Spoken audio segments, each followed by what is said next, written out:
Salut les amis, salut tout le monde, vous êtes toujours avec le gratteur fou. Alors aujourd'hui on va gratter un petit maxi goal et on va faire un test de jeu de la FDJ. Quel joueur êtes-vous? Je vais commencer tout d'abord par gratter le maxi goal. Alors, gagner jusqu'à 30 000 euros. On va d'abord découvrir toutes ces cases. Ne sait-on jamais si on pourrait gagner un petit 30 000 euros, ça serait sympa. Faut quand même pas trop rêver.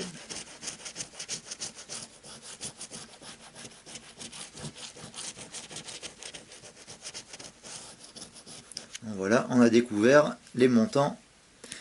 Alors, gain, grattez les 13 ballons. Si vous retrouvez deux sommes identiques à celles de l'une des cases gains, vous remportez cette somme. Vous pouvez cumuler vos gains. Alors, apparemment, j'ai 30 000 euros. Donc, il y a peut-être une possibilité pour que je gagne 30 000 euros. Mais là, je vois 2, 3 euros et 250 euros. Bon, bah, très fort possible que je gagne en fait les 3 euros. Bon, alors 15. Ici, il y a un 15.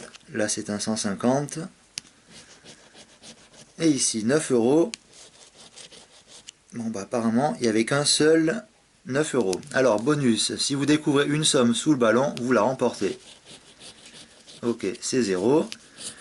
Et multiplication des gains x 5, mais vu qu'il n'y avait rien de gagné, bon, bah 0 x 5 égale 0. 15 et 9. Voilà, rien d'intéressant. Bon, bah, on va passer tout de suite à ce cher petit test de la FDJ. Quel joueur êtes-vous? En fait, c'est pour tester l'addiction des personnes au jeu. Donc, je vous invite à faire ce jeu avec moi. Et éventuellement, d'après les résultats qui sont hop ici, vous saurez quel genre de joueur êtes-vous. Alors, question numéro 1. Est-ce que le jeu vous a déjà causé des problèmes de santé tels que du stress et ou de l'angoisse? Alors jamais, parfois, la plupart du temps, toujours. Bon, personnellement, jamais. Des personnes ont-elles critiqué vos habitudes de jeu ou vous ont-elles dit que vous aviez un problème de jeu, que vous soyez d'accord ou non? Alors vu que je suis le gratteur fou, j'ai quand même eu pas mal de commentaires qui me disent tiens t'es un addict, t'es un accro des jeux. Mais bon, pas spécialement. Bon, je joue, c'est pour le fun, voilà. Alors je marque quand même parfois, car ça on me l'a déjà dit. Question numéro 3. Vos habitudes de jeu ont-elles engendré des difficultés financières pour vous ou votre foyer? Bon, alors personnellement, moi non. Vous êtes-vous déjà senti coupable de vos habitudes de jeu ou de celui qui arrive lorsque vous jouez? Bon, si je me suis déjà senti coupable, bon non, pas spécialement. Alors j'ai commencé par la question numéro 6 et pas par la question numéro 1, qui est ici. Hop, car c'était une petite question assez importante. Est-ce que le jeu vous a déjà posé des problèmes de santé tels que l'angoisse et du stress? Voilà, et surtout celle-ci, des personnes ont-elles critiqué vos habitudes de jeu? Voilà, c'était quand même les deux plus importantes. Alors on va faire question 1, 2, 3, 4, 5. Avez-vous misé plus d'argent que ce que vous pouviez vous permettre de perdre? Non, pas spécialement. Avez-vous eu besoin de miser plus d'argent pour obtenir la même excitation? Jamais. Disons qu'il y a pas mal de joueurs à qui ça arrive, mais bon, pas moi personnellement. Alors, vous arrive-t-il de rejouer pour regagner l'argent perdu? Alors ça, c'est effectivement la grande faute des joueurs de casino, qui ont toujours tendance à rejouer pour essayer de regagner ce qu'ils ont perdu. C'est l'erreur à ne jamais faire. Alors personnellement, moi je marque jamais. Avez-vous vendu quelque chose ou emprunté pour obtenir de l'argent pour jouer? Chose à ne pas faire non plus. Donc je marque jamais. Avez-vous déjà eu le sentiment d'avoir un problème avec le jeu? Personnellement non, jamais. Voilà. Alors on a fait donc toutes les questions. Donc il faut comptabiliser le nombre total de points. Bon ici 0 points, 0, 0, 0. 0. Ici 1 point, quand même, 0 et 0. Alors mon total, il est de 1 point. On va voir un petit peu à l'arrière de ce cher ticket. Voilà, votre score est inférieur ou égal à 2 points. Bien joué, vos réponses indiquent que vous semblez avoir de bonnes habitudes de jeu. Nous vous encourageons à maintenir ce comportement. Alors si vous avez trouvé un score compris entre 3 et 7 points, soyez vigilant. Vos réponses indiquent que certaines de vos habitudes de jeu méritent une attention particulière. Et là, par exemple, si lors de ce test, vous avez eu 8 points ou plus, alors là, attention. Selon vos réponses, vous semblez avoir perdu la maîtrise du jeu. Ne restez pas seul avec votre problème, parlez-en à votre entourage ou contactez SOS Joueurs, oui pourquoi pas.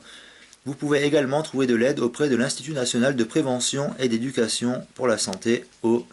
Voilà le numéro de téléphone. Alors ici un petit slogan de la FDJ, quand le jeu n'est plus un jeu. Si le jeu occupe une place trop importante dans votre vie, parlez-en autour de vous.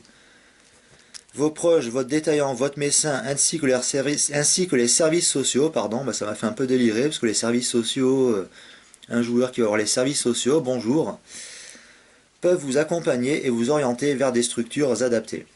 Des associations spécialisées sont à votre écoute pour vous aider et répondre à vos questions.